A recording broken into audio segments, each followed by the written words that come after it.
Peace and welcome to the Temple of Hip Hop. I am KRS-One. The Temple of Hip Hop is a hip hop preservation ministry, archive, school, and society. We started in 1996 with the affirmation rap is something we do, hip hop is something we live. Man, it's been a long time we've been teaching these same lessons, preaching these same lessons. I was talking to somebody the other day, and we were talking about the Stop the Violence movement. And I said to them that the brilliance or the glory of the Stop the Violence movement, the legacy of the Stop the Violence movement is that it's really for people who want to stop the violence. You would think, you say, well, damn, you're preaching to the choir. But you know what? Sometimes preaching to the choir makes the whole song stronger.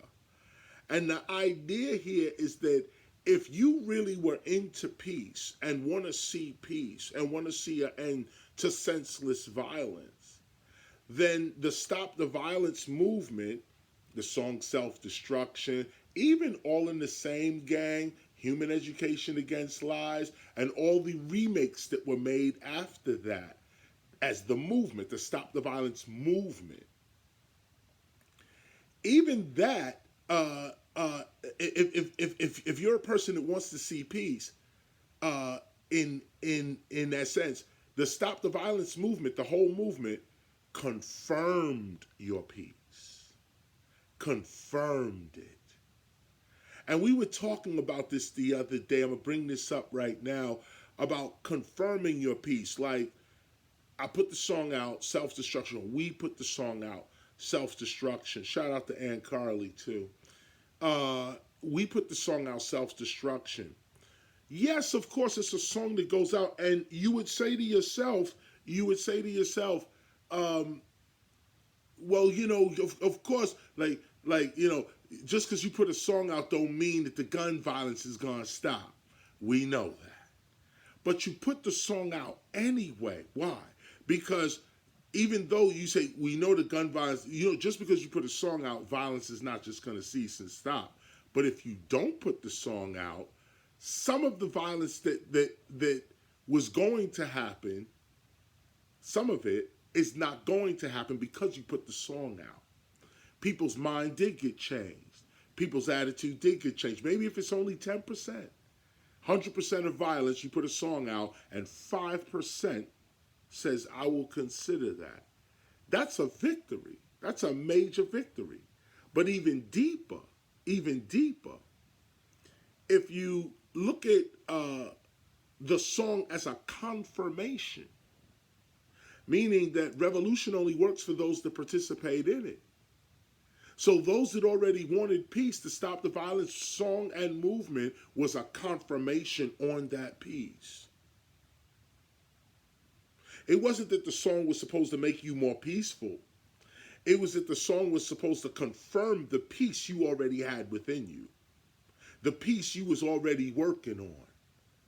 The peace that you already stand for. And so I open up with this because this is what this movement is all about, the Temple of Hip Hop. Peace, love, unity, safely having fun. Shout out to Zulu Nation. So we're here, and tonight I'm going to be at the Boardwalk Hall tonight, Atlantic City. Boardwalk Hall, I'm going to be there tonight, Atlantic City, doing our thing. And you guys got to know also that, well, first of all, this is a different kind of show. We do this show every year. This is probably my 5th or 6th time doing this show, headlining this particular show there in Atlantic City. We do it every year, like I said. But usually it's me, Kane, Rakim, and others of that era. And we do very well in this Boardwalk Hall. But now the bill has changed. KRS is still there as the headliner, but now we have Mace, The Locks, Meth and Method Man. I hear Beanie Siegel and Freeway. This is gonna be a little gully. The hip hop is gonna be in the building. We're moving up, I guess, in eras and putting on a different kind of show. And so that happens tonight, Atlantic City. Shout out to Joey True and Lawrence as well. Thank you guys for coming through as well. Obviously, G. Simone is always here as well. She booked the show, put the whole thing down. But we do it every year as well, so, you know, it's almost like family in that way. You know, shout out to the Wonder Twins, who's going to be with us as well. And, of course, Sun One performing with us as well.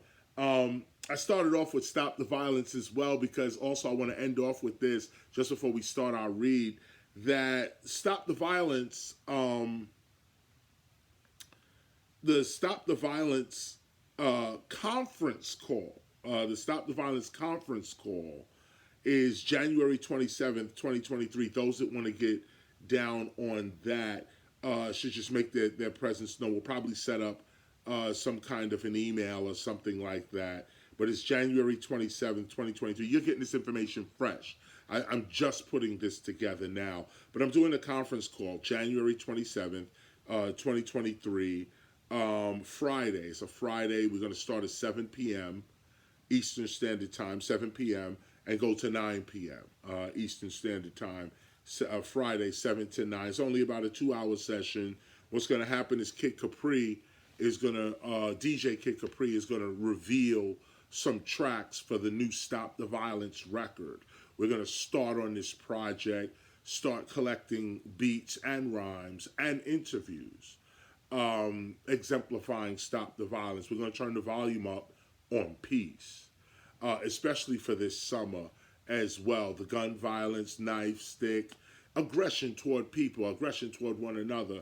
We're going to try to tone that down with our hip-hop voice this year, this summer, coming into that. So we're having a conference call. It started off with Special Ed looking to do All in the Same Gang, and now it's just kind of morphed into Stop the Violence movement as well because we were doing our own thing with that. It's a long story, but the bottom line is that we're having a conference call January 27th, 2023, Friday, 7 p.m. to 9 p.m. We're going to listen to some beats that Kid Capri going to play, and you could also decide which beat you want to get on as well. We're going to be asking artists to lend us verses that exemplify stopping violence in urban areas and the need for us to come together, among other topics as well.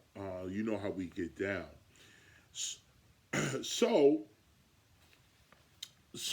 we are on our last 100 pages, y'all. We're on our last 100 pages. That's crazy. And no, it's not. It's actually called consistency. We're on our last 100 pages, and I look at this because it's, and I don't even know if it's 100 pages. Hold on, let me make sure. It's 724. Right now, as far as our read is concerned, we're going to start on page 724, and we're going to page, I'm sorry, we're not going to page 100 pages later, or the end, I guess, is 829. I'm off by a few pages, but 724 to 829, I'm off by a few pages, but that's about 100 pages we have left to read, and we would have completed our Gospel of Hip Hop. Congratulations to those who have read the entire book with me. Honor and respect goes out to you. But we're talking about history, and we're still talking about history. As you notice, the concept of history, as well as understanding what history is a major part of the gospel of hip-hop. As you can see, even though we call this book a gospel, it's not really dealing with religion. It's not really dealing with religion in that way. Yes, there's some spirituality, there's some hip-hop spirituality there, but this is basically about philosophy. It's basically about getting at the truth, knowing right from wrong, fake from real, cause from effect. It's more like a science, even, or a scientific document, and not science in the sense that, science versus religion or anything like that. But philosophy, you might have heard me say this often, philosophy is the mother of both religion and science. And so this is what this book is: philosophy, hip hop's search for truth, hip hop's confirmation on truth as well. I'm on page 724, and I'm reading what is called Track 2 of the 18th Overstanding, The Origins of Hip Hop, the 18th Overstanding. Of course, last week we read through Track 1. This week we're going through Track 2. Let me make sure I have my pen. You know what? I'm going to need a pen. Okay, thank you very much. Okay, so let's get started with this real quick. Peace, peace. And wow, how ironic. Peace, know this. It makes little sense for one group of people to learn about another group of people before learning about themselves. Only an oppressed people are forced to learn of everyone else's history before learning about their own. And equally, only an oppressed people, an institutionalized person, will not even ask questions pertaining to their own origin and nature. Such a people are dependent, even historically, upon their master's vision and interpretation of reality. This is the challenge with hip-hop's history today. History informs a people as to who they are and where they've been as a people. History creates reality for a people. It tells them what they are capable of. This is why the hip-hop historian must not only possess an uninstitutionalized mind in order to accurately document hip-hop, the hip-hop historian must also actually care for the further development of the hip-hop idea throughout recorded history. Now, we're going to get into this real quick, and I'm going to read steadily on this. Please try to keep up with the read. These are some deep concepts and they're not really deep concepts. They're deep only because of how we've been trained in the opposite direction. That you got to open your mind onto this so that you can see a different reality. History creates reality for a people. It tells them what they are capable of. This is why the hip-hop historian must not only possess an uninstitutionalized mind in order to accurately document hip-hop, the hip-hop historian must also actually care for the further development of the hip-hop idea throughout recorded history. Such a historian must be a free person with a free mind. Because again, history informs a people as to what is possible for them. It tells them their reality. A true hip-hop historian cares for the development of hip-hop's people. Did you hear that? A true hip-hop historian cares for the development of hip-hop's people. For the true hip-hop historian, scholar, the documentation of hip-hop is not a job. It is the duty of a free hip-hop mind. That's what we're doing here right now. This is not a job. I'm not getting paid for this. There's no sponsorship. Nobody's writing the grant. This is what we do because it is our duty to do this. It is our duty. Hip-hop is our responsibility. The Temple of Hip-Hop exists as a sacred space within hip-hop. Our very existence balances hip-hop's image and reputation in world history. Imagine, without us, without the Temple of Hip-Hop in world history and loud in world history, without that, hip-hop would only be what you see. Think about that for a minute. And we say this humbly. And we say this also unfortunately. But think about that for a minute. If there was no KRS-One, no Stop the Violence, no Temple of Hip Hop, no Heal, none of this. No Sound of the Police, no You Must Learn, no nothing. And a whole bunch of other stuff. And I'm not just talking about my own, situation, but like, everything that spawned from our little era. Queen Latifah and Rakim and this one and that one. That went on to do great things and be known around the world as well for that, for those things.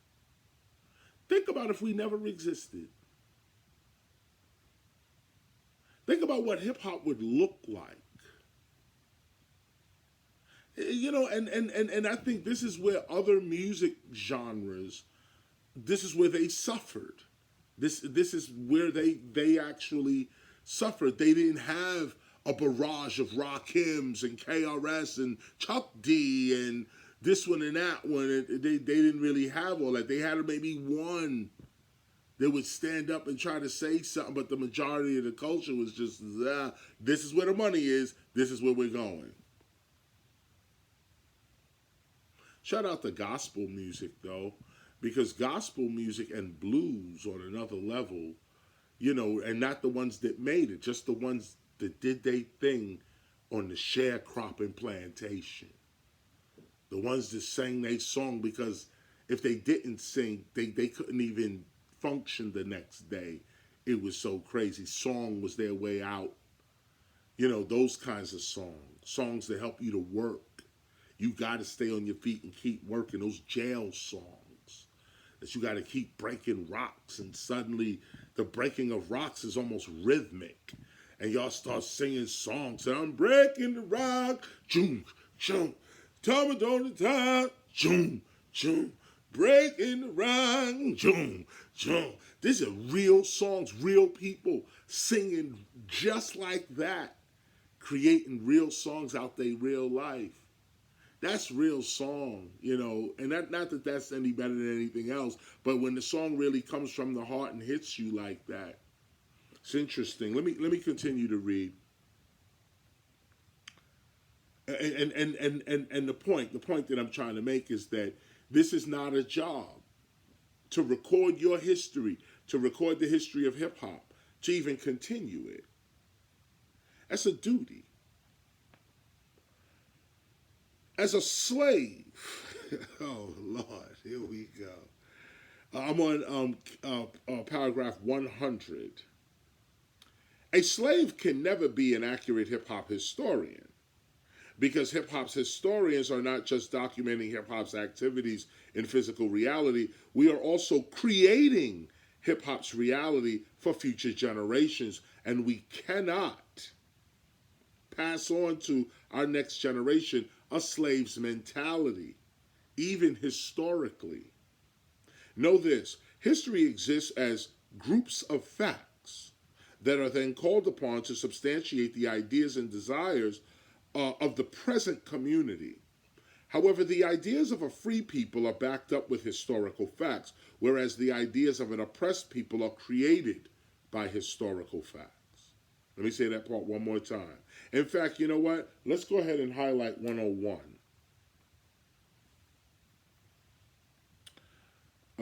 Paragraph 101 on page 725.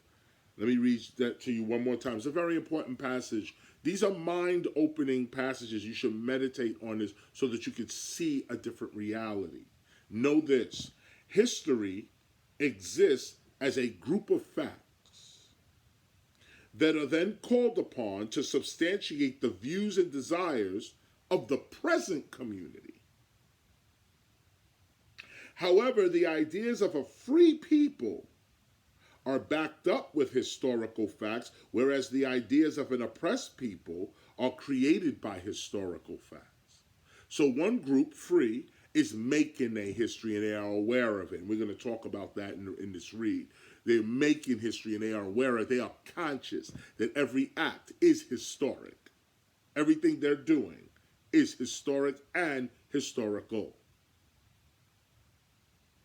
More than just relying upon primary source materials to piece together what we believe about hip hop's past, the hip hop historian is also aware that she is creating hip hop's history in a timeless, spaceless present. Right now, we're creating hip hop's history. We create our memories and we create the history that we shall remember.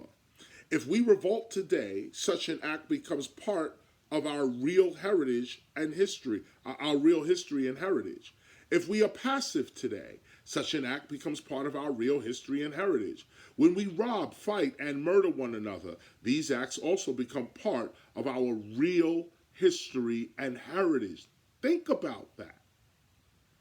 The same applies for when we assist, respect, and support one another. These too become part of our real history and heritage. And all of these events, seen as one historical event, tell us, our children, and the rest of the world who we are and what we are capable of. Your history tells the world who you are and what you are capable of. What you do with the knowledge that is in front of you now shall determine your real history and heritage, whether you do something with this knowledge or not, whether you act or don't act. Both acts are now part of your real history and heritage. And you don't get a second chance. This is why it is important to carefully choose the emotions, opportunities, and actions of your present life, because every present moment that you are choosing is creating and further creating your history, a history that you shall rely upon for your future identity and heritage. In fact, the existence of this very teaching right here, the gospel of hip hop, is now part of hip hop's official history and heritage. Because this book now exists, Gospel of Hip Hop, because this book now exists, regardless of today's imbalanced presentations of hip hop on mainstream radio and television, which are also part of hip hop's real history and heritage, no one in the future can ever say that hip hop was without a spiritual foundation and that the community of hip hop did not seriously consider their roles as divine beings guided by divine love. In truth, our existence today is hip hop's history tomorrow. Let me say it again. In truth, our existence today is hip hop's history tomorrow. Our very existence as a temple for hip hop today, for example, helps to balance hip hop's image and capabilities in world history today and tomorrow. We're going to get that as well. I mentioned that at the top of our read. This is one of the purposes for the Temple of Hip Hop. Let's go ahead and highlight. Hold on one second.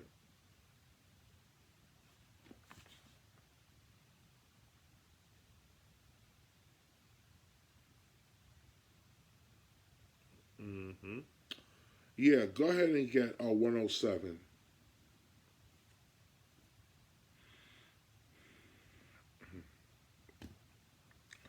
Paragraph 107. Let me hit you with it again one more time. In truth, our existence today is hip hop's history tomorrow. Our very existence as a temple for hip hop today, for example, helps to balance hip hop's image and capabilities in world history today and tomorrow. Now that we exist and have existed and have books out, DVDs out, albums out, now that we exist as a temple for hip hop, we will never not exist within hip hop's history. And so when you look back on hip hop's history, if you're doing serious work and you're really trying to look at what was going on within hip hop during this time, you will see that this voice was also prevalent and popular and strong, and people were listening. It wasn't just about what you see in mainstream television and radio. And this is what other cultures didn't have at their disposal, like the internet, for instance, where, like others had only the television. We can't even think of that today, that the only images you will ever see of anything comes only on television. And if you didn't get on television, you were not seen. It's like you did not exist, historically. So imagine all of the histories that we're not getting. Just think about that for a minute. All of this stuff was this is history, that's history. This is, they're telling you about Abraham Lincoln, for instance. Do you realize there was a million other things going on during this time? A million other histories going on that we know nothing about. All we know is this is what happened on this day.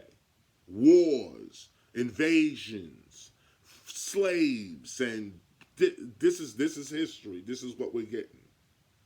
Nah, that's not real history. And you have to have a mind that can look past what is being presented as history and dig out the real story, even in the presented, whatever narrative is being told to you. You got to be able to, you have to have a mind that when you're told a certain event, that you can piece it together and see like, okay, well, if Christopher Columbus discovered America, there must have been trees and this and that here just at least.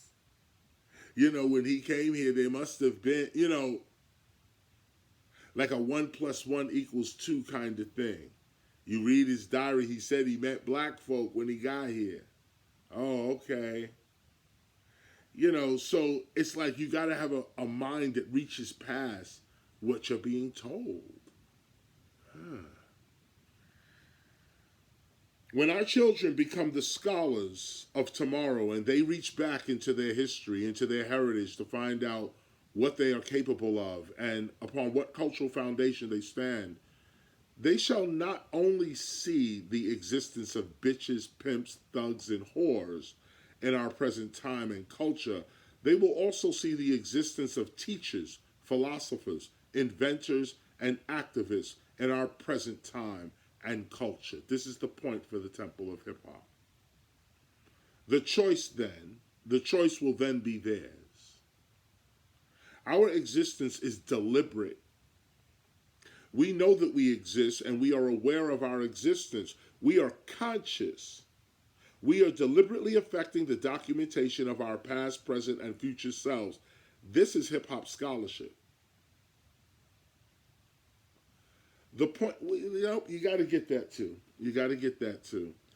109, paragraph 109. In fact, you know what we're going to do? Yeah, because this is all one point.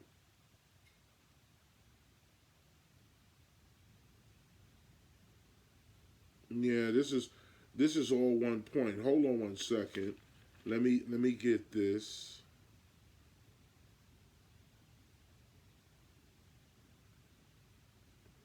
Yeah, I don't want to highlight this whole page. So what I'm going to do is go ahead and get what we said we were going to get, 109. Let's get 109 and 110 together. 109 and 110, they kind of exemplify the rest of the next couple of paragraphs. And you'll see why there's an emphasis being placed here. I'm putting special emphasis on this idea that you got to realize you're making history with every move that you are actually making. You're making history. Like me doing this. This is now in the history and I can't take it back. This is in the history. Me putting on my glasses right now and the way I put them on and what's happening, this is all history. So think about the memories you want to give yourself. Think about that. You could create the memories you're going to have for yourself. That's why you shouldn't do dumb stuff in the present. You should try to live by principles, live consciously, live aware and awake of your present movement, of what you're doing in the present. Because it's the present that's creating both the past and the future. So you getting into your future, look back on your past and what happened? You didn't do what you wanted to do, or you did something you didn't, felt bad about, or you're adding these memories to your actual self. You're creating a history you ain't even gonna like. This is why it's good to live by principles: health, love, awareness, wealth. peace, love, unity, safely having fun, peace and prosperity. This is what should be on your mouth constantly, because that's what you'll see when you look back in your past. And keep in mind, a lot of people are feeling their depression because they don't have a joyous past to look back on. A lot of people feeling guilty because they look at their past and they don't like it. You got to be conscious today. In addition, not just for yourself, but for the past, what we're reading about here is the past you're going to leave to your posterity, to your children, to the future. Look at people today, don't even want to dig up their past because of what their ancestors did. Have no heritage because of what your ancestors did. You don't even want to go back there. You want to start your life from when you were born. You don't even want a heritage because somebody left you the baggage of a horrible heritage. See, when you're conscious, your mind expands. It's not just about you. You start to see that it's about lifting your ancestors with what you're doing, like continuing your ancestors with an eye towards your children. When you're conscious, you realize this. It's not just about me. I'm part of something larger. And once you realize you're part of something larger, you become larger. You see more. You hear more. When you speak, more people hear you. So come on, let's highlight 109 and 110. Here's why. Our existence is deliberate. We know that we exist, and we are aware of our existence. We are conscious. We are deliberately affecting the documentation of our past, present, and future selves. This is hip-hop scholarship. The point here is simple. Our present actions are the actual origins of our children's history. This is why you highlight in 110. This is why you highlight it. The point here is simple. Our present actions are the actual origins of our children's history. Therefore, hip-hop's history is not just to be studied objectively. It is to be further created through a heightened awareness of one's present actions within the history being studied. I'm studying hip-hop's history, but I'm also conscious that I am hip-hop's history. The history that I'm studying, I am also affecting with my life actions. Your present action is hip-hop's history. Your present action is hip-hop's history. Even the reading of hip-hop's history is hip-hop's history itself. The study of hip-hop's history is hip-hop's history. Every act of the hip-hopper is part of hip-hop's actual history. This is why a true hip-hop historian does not rely upon objectivity. Hip-hop scholars are hip-hop itself. We are not objective hip-hop historians documenting rap music's pop stars and the lyrics of deceased rappers. We have realized that we are affecting the history that we are aware of. Our actions and statements today create the history that our children and our older selves shall experience tomorrow. So what shall we choose to remember of ourselves? What act can we do today that shall productively add to the history we shall rely upon for international respect tomorrow? What heritage shall we give to our posterity? Through our own actions today, we truly become the authors of our history in the future. So what history shall we create for ourselves today? How do you want to remember yourself? Every present moment is a memory in the making, a little piece of history that will unite with other little memorable moments to create your past, your history, your heritage. For it is you that create your history, not the other way around. Part of hip-hop's spiritual awareness begins with the realization that every present moment is a memory and that you are in your memories right now. You create your memories with your present actions. Your present actions.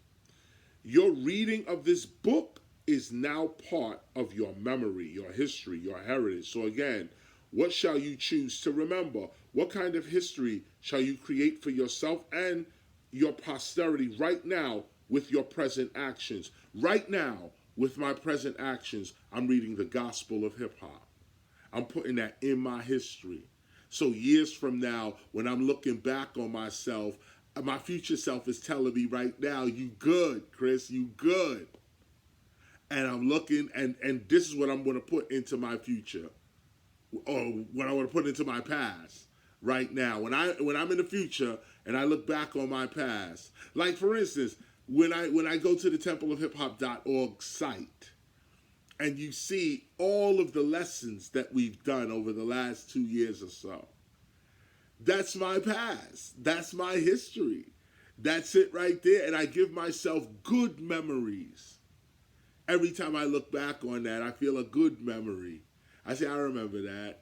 I remember that lesson. Yes, I remember that. And I remember where I was when I did that.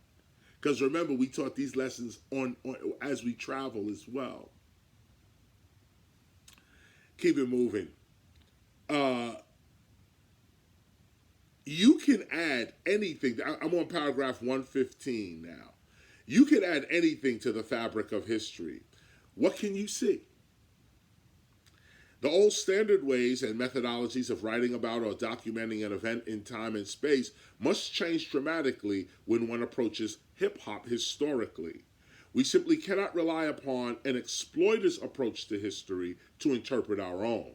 For everyone's sake, exploiters included, we, hip-hop's historians, must come up with some new methodologies for the documentation of history in our time, and I think we've come up with something.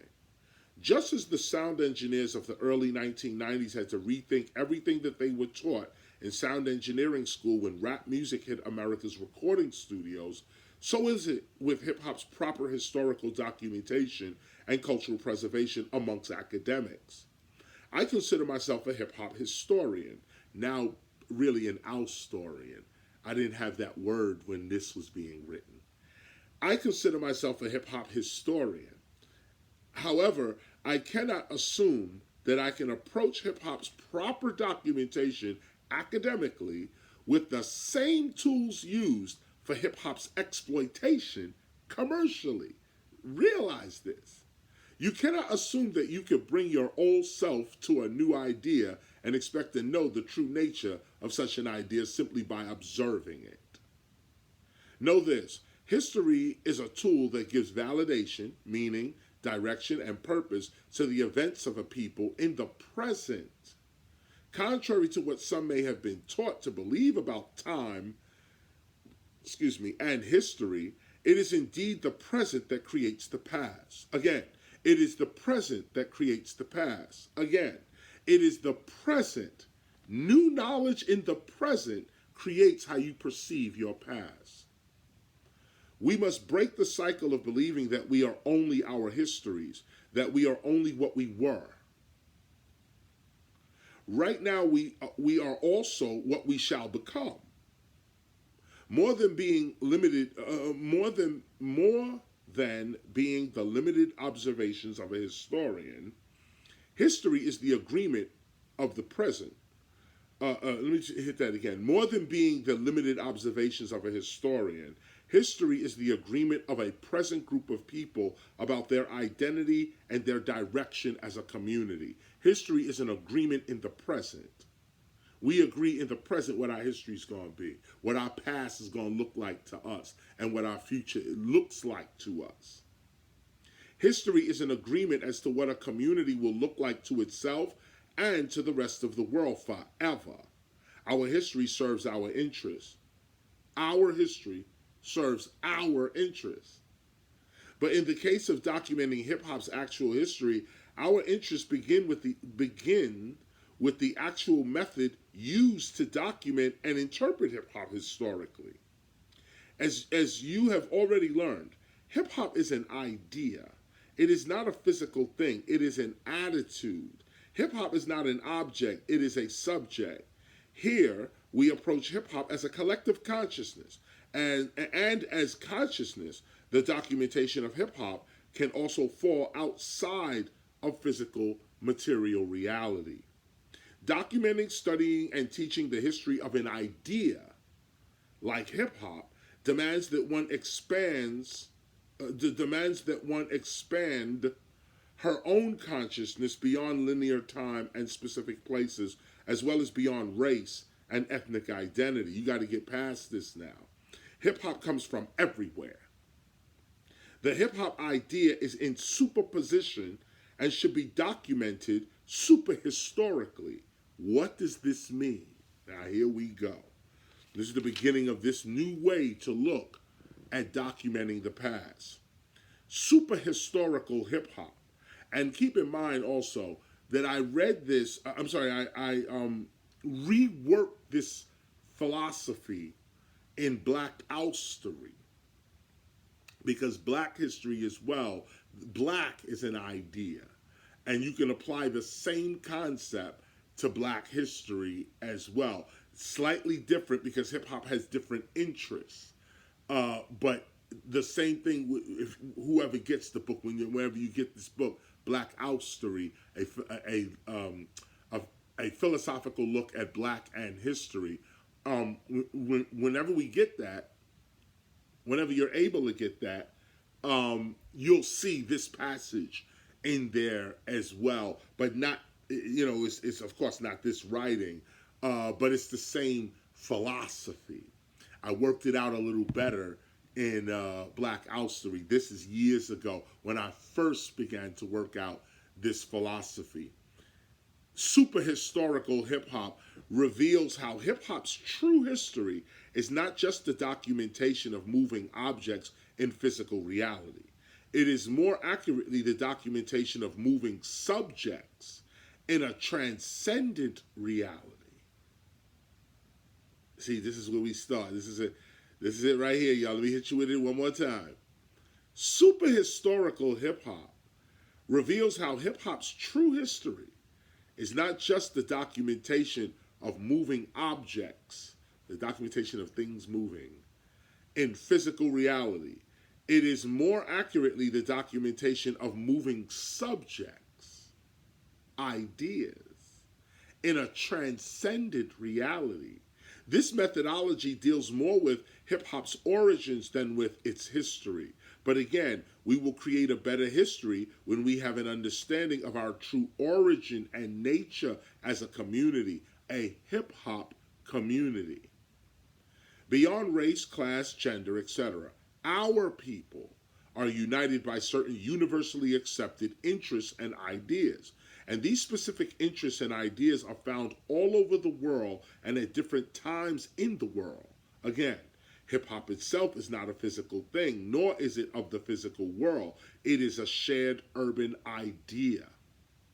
Hip-hop's true and accurate history is the documentation of and search for hip-hop's collective attitudes, principles, views, and interests throughout and even beyond linear time and physical space. Again, hip-hop is a subject, not an object. The old methodology for gathering historical data through the observation of natural phenomena and then applying such information to the movement of people, places, and things in an effort to understand them must be dramatically modified if we are to accurately identify and document the activities of a non-physical event like hip-hop accurately. Understanding the past through ideas and intentions as opposed to natural events and people can also be called meta-historical.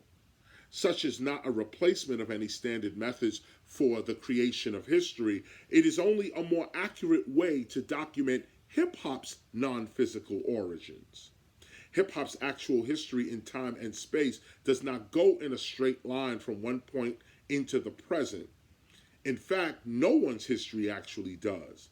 The old paradigm was to identify oneself with one's land of origin. When studying history and looking for oneself in the events of the past, we were taught to look for and relate to those historical characters that we physically resembled the most. If you were black, that meant that you were historically from Africa. And if you really wanted to know more about your history, you were compelled to take African studies.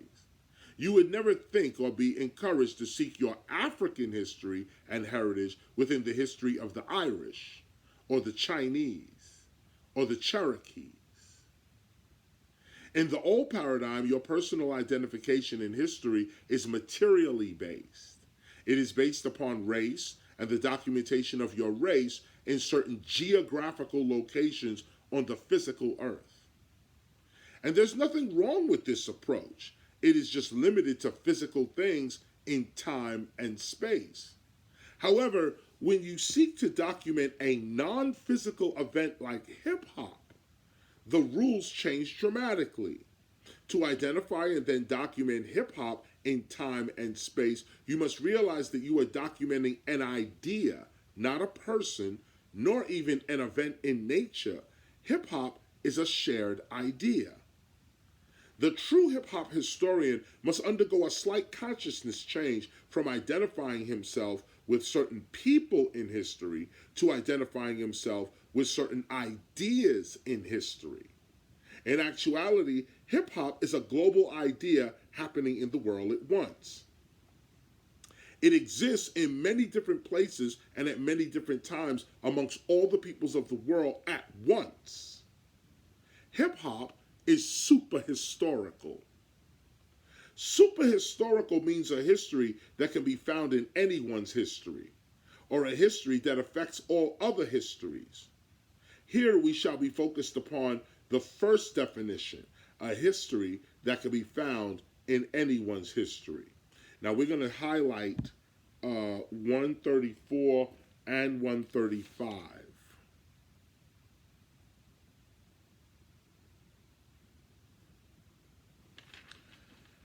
Right, go ahead and get 134, and it's at the end of the page, and you just go over now to 135. Let me read 135.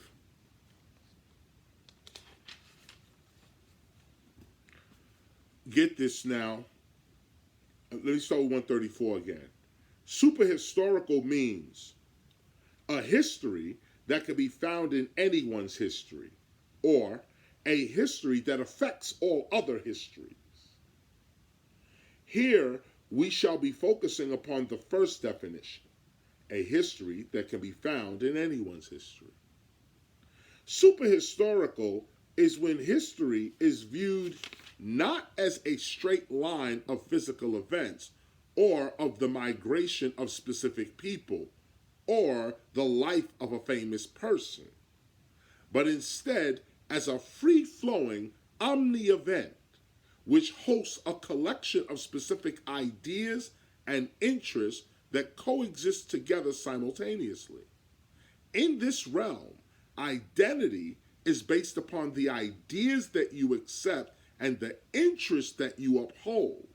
Here, group identification and group unity are based upon the acceptance of certain ideas and interests. Highlight all of that. Because not only is that the eye-opener, not only is that the mind expander, but this is also a return to the way our ancestors really thought before European colonialism, or this concept of race. This concept of you're black, I'm white, you're red, he's yellow. Before we got twisted into relating to one another based upon a skin complexion or a hair texture, before we got twisted up in that, this is how we used to think. This is how we used to think. Identity was based upon the ideas that you accept and the interests that you uphold. Here, group identification and group unity are based upon the acceptance of certain ideas and interests. Not whether you black or white, or red or yellow or brown or whatever. In this case, hip-hop is an attitude. Or should I say this? In this case, hip-hop as an attitude, as a behavior, as a worldview, is the idea that we are looking for in history to see if anybody acted like us, agreed with our worldview, shared our same interests. These would be our people. This is a whole different way to look at history. And their stories would be the most inspiring and useful for us hip-hoppers to know today. This is how our hip-hop children need to learn of historical events and people. They also need to see themselves in the histories they are studying. It is a fact that the first purpose of historical knowledge is to tell you about you. And after you are informed of your own heritage, culture, and tradition, you graduate to the learning of other cultures and traditions. A history that begins with the life and times of people whom you cannot relate to is called indoctrination. I must first be able to see my idea and my interest in the history that I am learning, or such a history is simply another form of indoctrination. Learning that all my ancestors were slaves and that only recently have I been freed is not only a lie, I don't even relate to such a history today. This type of history alone, true or false, is destructive to my well-being and further development today. So pertaining to my concept of self-creation, the question becomes, what is my history? My intimate history? What story shall I choose to adopt for myself and my children? What do I believe of myself? What do I mean? What do I mean? How shall I go about the creation of myself? What is my origin? Who and what do I belong to? These are the key questions, and if you got your gospel, you'll see that they are each on individual lines. Each one of these is on its own line. 140, what story shall I choose to adopt for myself and my children? That's its own sentence. 141, what do I believe of myself? What do I mean? These are questions that you should answer, ponder deeply, and then answer them.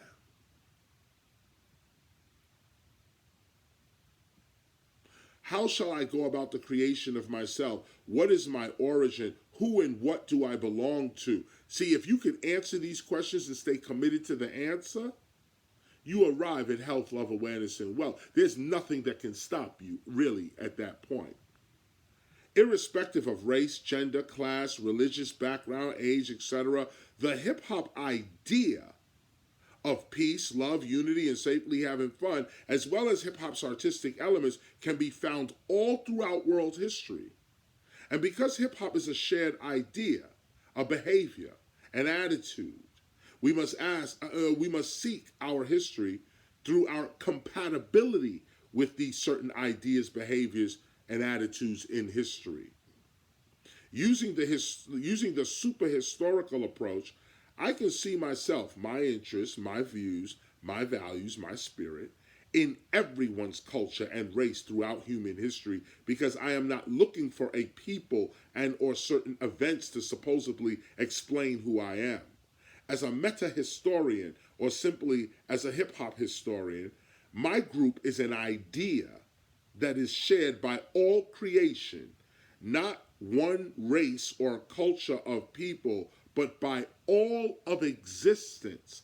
That's my history. The history of plants is my history. The history of fish is my history. The history of ants and other insects is my history. There are things about plants, insects, and fish as examples that relate directly to how I got here and where I might be going. As an attuned hip-hopper, I can see myself historically in almost anything and or anyone, because I've now realized that there are no separate events. There is only one Omni event continuously occurring, of which I am a part. This is what it means to be super historical. With this slight change in consciousness, I can now relate to an Omni history as my own. For if I am more mind than I am body, then why am I relying upon a physical history that can never truly be accurate in the true description of my being? Like we say we about the mind and we about spirit, but then we rely on a physical history to tell us who we are. I can and should be experiencing the physical world as I really am, as mind. But what was I called in history? What were my views and interests called in history? Can I identify the essential traits of my being in history? Today I am called called a hip hopper. Yesterday I might have been called a Moor or a Jew or a Cherokee. Today we are called hip hop. But what were we called yesterday? What looked like us in history? Try to remember, it is not that every event, tribe, philosopher, artist, etc. of the past that shares our modern view today represents hip hop. It is more that the ideas themselves that traveled through certain events as well as through the minds of those philosophers, politicians, and artists of the past are the same ideas that we identify with today. And this is how hip-hop can be identified throughout American history, even world history. We must look for our interests in history, not our faces. The question changes now from how did a certain people originate and develop to how do certain ideas originate and develop a certain people? And how are we further creating such ideas today? We are largely the ideas we accept for ourselves as true. Let's go ahead and get that.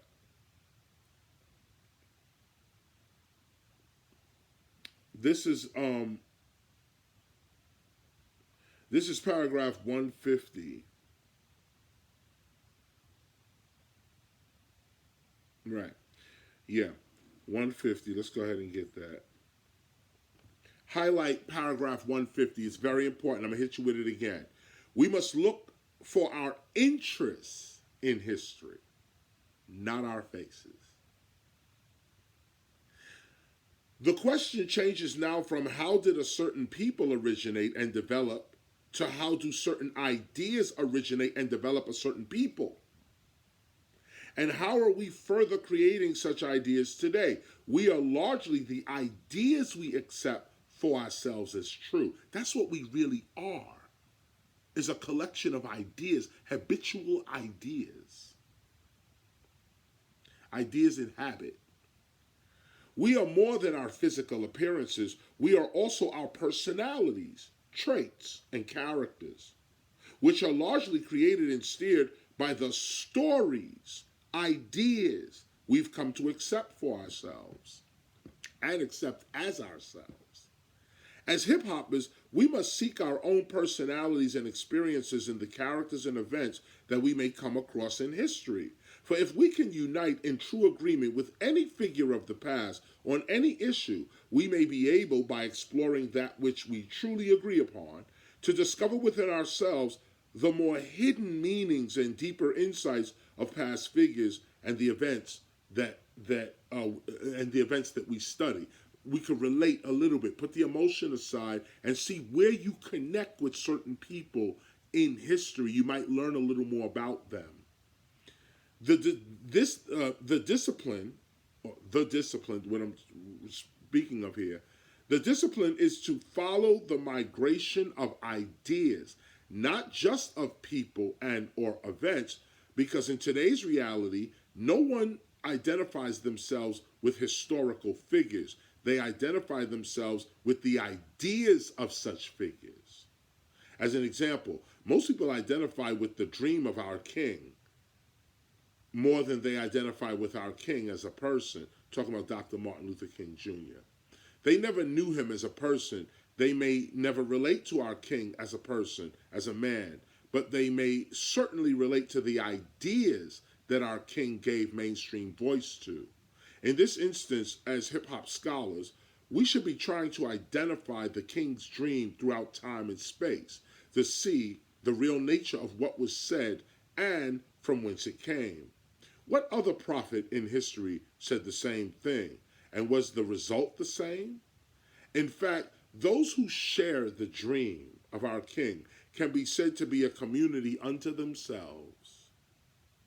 And like us hip hoppers, whether they organize around the dream or whether they keep the dream quietly to themselves, those who share the King's dream or Gandhi's dream or Tupac's dream constitute a community of people who share the same or similar interests, and it is these interests and ideas that move them and unite them, even name them.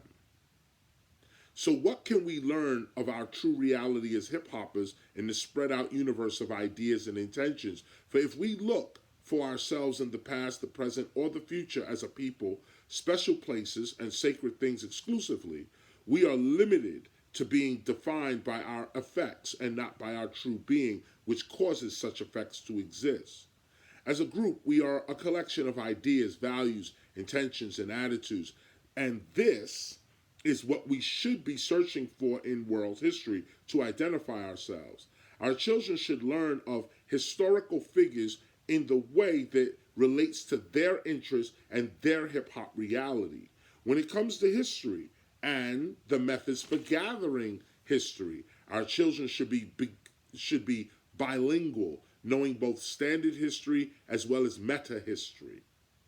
For example, to inspire our hip-hop children to consider a career in politics and or learn more about the United States presidents, I'd pull out the book Ronnie and Nancy by Bob Colasello and remind our young students that, quote, Dutch did not get off to a good start at WOC, where his staff job invoked many hours of playing phonograph records interspersed with the reading of commercials as well as announcing the news, weather, and sports scores from early morning until the midnight sign-off, end quote.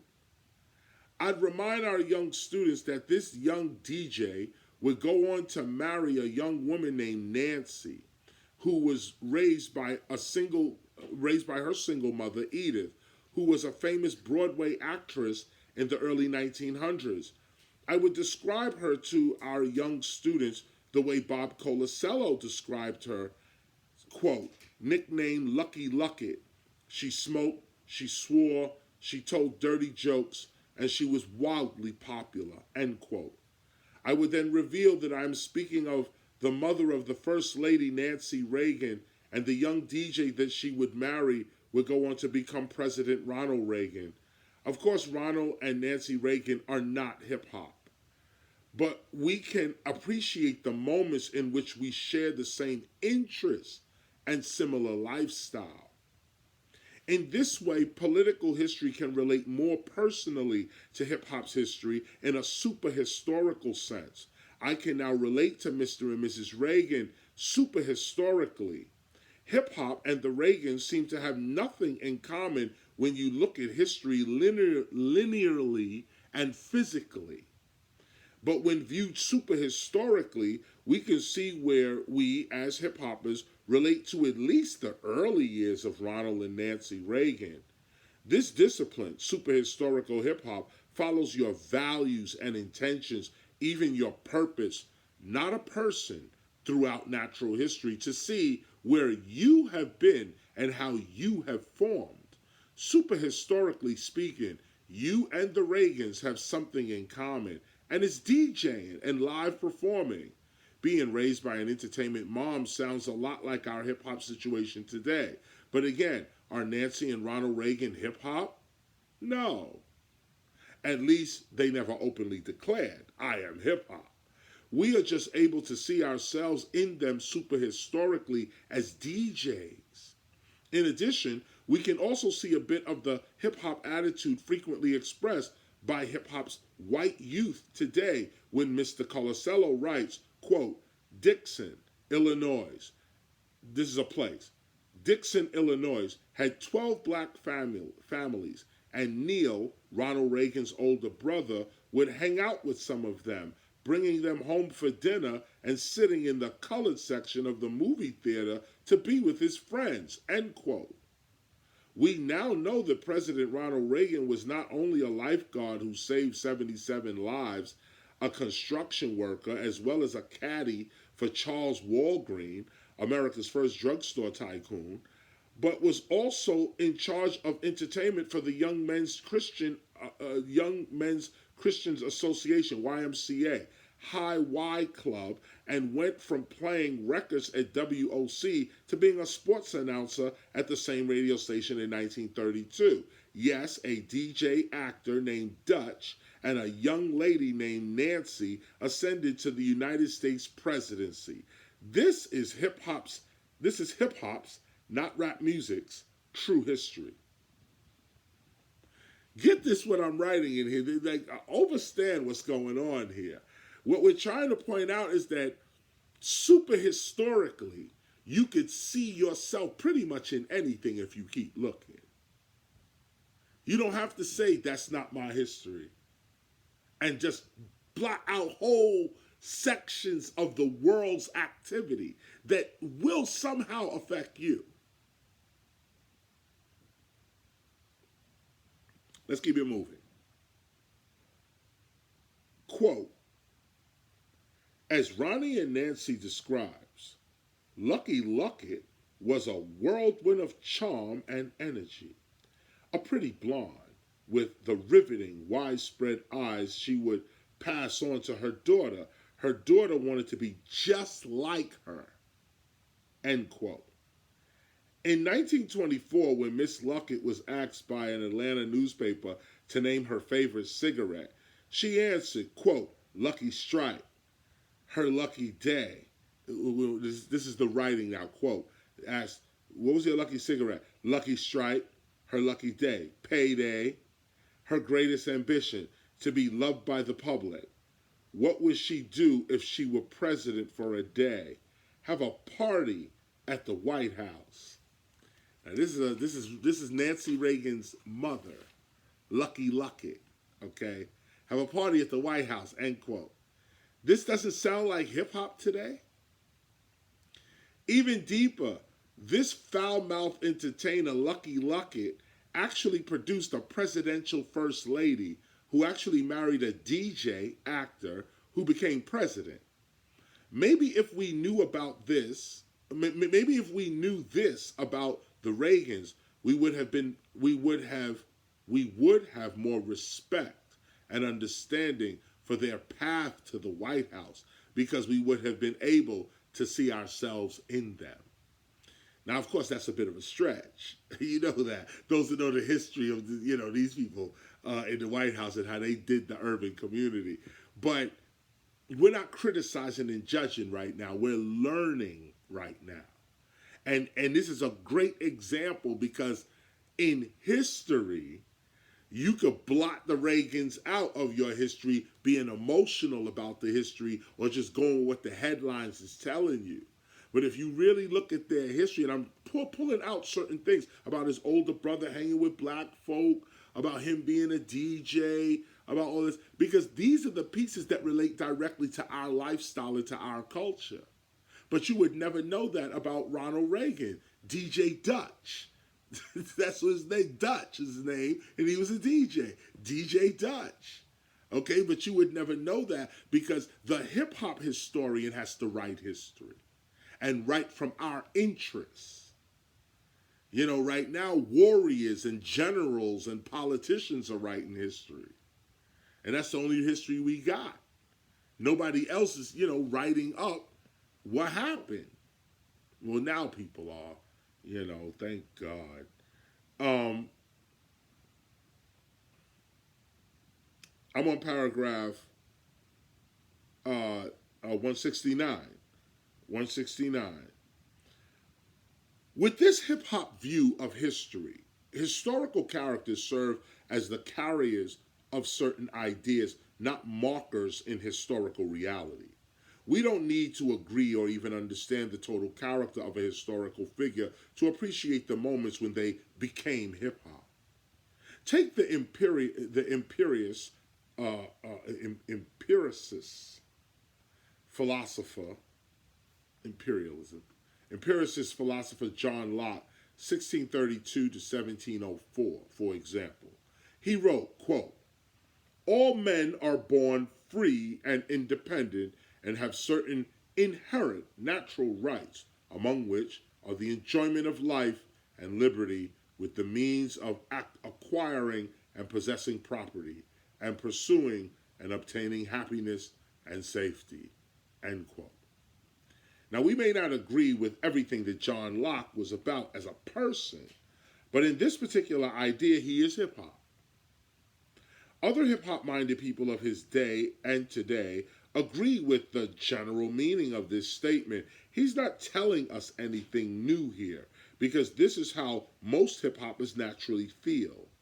However, to be accurate, it is not actually John Locke that is hip hop, it is this particular idea that is hip hop. And the closer and more consistent John Locke is to this idea, the closer and more consistent he is with hip-hop. Thomas Jefferson, who shared many of hip-hop's personal traits and philosophical ideas while intimately living amongst blacks, natives, and other whites, and was also influenced by John Locke, then wrote, quote, we hold these truths to be sacred and undeniable, that all men are created equal and independent, that from that equal creation they derive rights inherent and inalienable, among which are the preservation of life and liberty and the pursuit of happiness, end quote. That's an excerpt from the original draft of the Declaration of Independence. Using the superhistorical approach, not only can we trace the migration of such an idea, but we can also see that these are our principles. Don't get it twisted. Not just black African principles or Native American tribal principles or Asian or Hindu Indian principles or even white European principles. These principles belong to anyone who can live them. These are the universal principles that reveal themselves to any thinking person, and it was the adoption of these universally accepted principles that delivered staggering victories and advancements for the United States of America in its early days.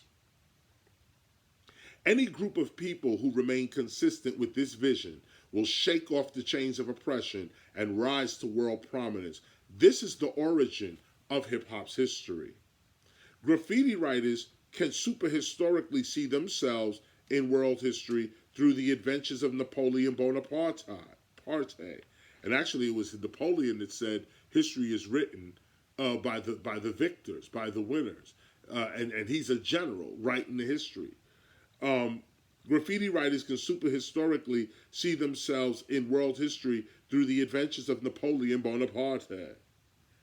In his book, Napoleon in Egypt, The Greatest Glory, Paul Strathern explains how donkey riding was a popular pastime amongst off-duty French soldiers stationed in Egypt. However, while some French soldiers would go donkey riding to pass the time, Mr. Strathern points out that, quote, others took part in excursions to the pyramids, and what he's talking about is the French soldiers. Napoleon and them invading Egypt, and they got these French soldiers, roaming around. They're fighting the English and the Turks, the French. So we're talking about French soldiers here. Others took part in excursions to the pyramids and the ancient ruins at Giza, where evidence of these visits remains to this day, in the form of soldiers' names and other graffiti carved into the upper stones of the pyramids, inside the burial chamber, and on other ruins, end quote.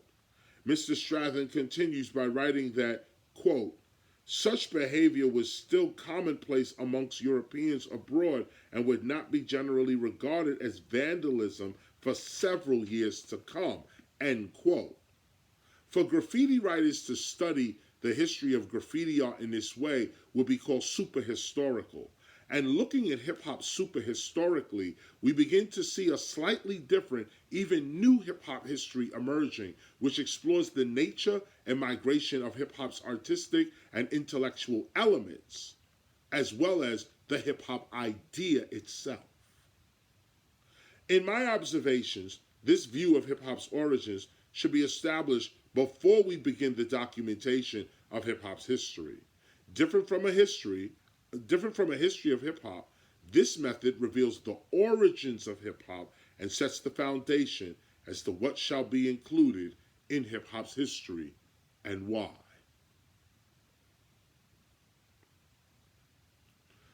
That concludes track 3. Of course, you can join me next week for that concludes track 2. Of course, you can join me next week for track 3.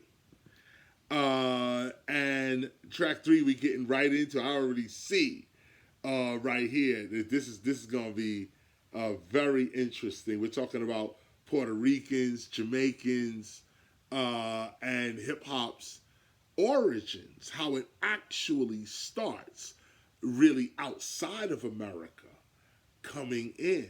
There was an interesting piece that I just learned a couple of days ago of how Cool DJ Herc from Jamaica and Clark Kent, his partner, was American-born black, and it was Clark Kent that used to find some of the records for Herc because Clark Kent was American-born black and knew what was going on with the breaks and so on. And he said some of those breaks were found by Clark Kent and handed over to Herc in the later years.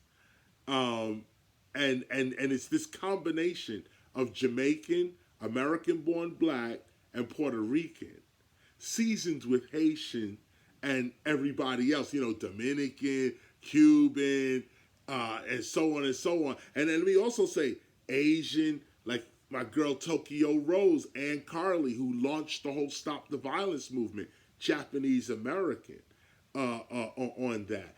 And then of course it goes on and on in that sense. But look for your interests in history. Look for your interest in history, not just a face. A face is cool, physical representation is cool, but just because you look like somebody don't mean that they acted like you. And just because somebody don't look like you doesn't mean that they don't act exactly like you, have the same interests as you. You got to get your mind out of race. Get your identity out of being only a skin complexion. Sure, I know what it means to be black. You should know what it means to be black or white or whatever your skin complexion is. You should be proud to be whoever you are and whatever it is you look like. But we philosophers here, so we go a little past the physical to define ourselves. And like I said, within this writing, if we're really going to say that we are more mind than body, more spirit than physical, then we're going to have to start living like that. And that means you're going to have to start realizing that you're a little deeper than black or white or red, yellow, or brown. Your being is far more deeper than those classifications. Start really living according to your mind or even your being, which is even deeper than mine. Oh man, okay, here we go. Start living from that, from your interest, from your purpose. Answer those questions. What do I mean? What's the meaning of me? What am I willing to commit to, create myself on? I am this. I'm going to stick to this. And you do it based on not ego and emotion, but based on solid evidence. When I ate this, I felt horrible. I ate this, I felt great. I'm going to eat this. When I spoke to her, I felt great. When I spoke to her, I felt horrible. I'm going to talk to her. When I was hanging out with them, I was prosperous. When I'm hanging out with them, I'm broke. I'm going to hang out with them. You have to decide, you have to put your life together and not wait for random experiences to happen to you for your life to be put together. You got to walk. And when you walk in the direction of your purpose, life follows you straight up and down. Straight up and down. So that's the Temple of Hip Hop. I am KRS-One, and this has been our Sunday read. I'm off to Atlantic City. That's how this goes, right here and right now. Thank you for listening. Thank you for joining us again today. Shout out to everyone that supports the Temple of Hip Hop and is part of this call, part of this read. I'm out, y'all. KRS-One, BDP in the building. Yes, indeed. Peace.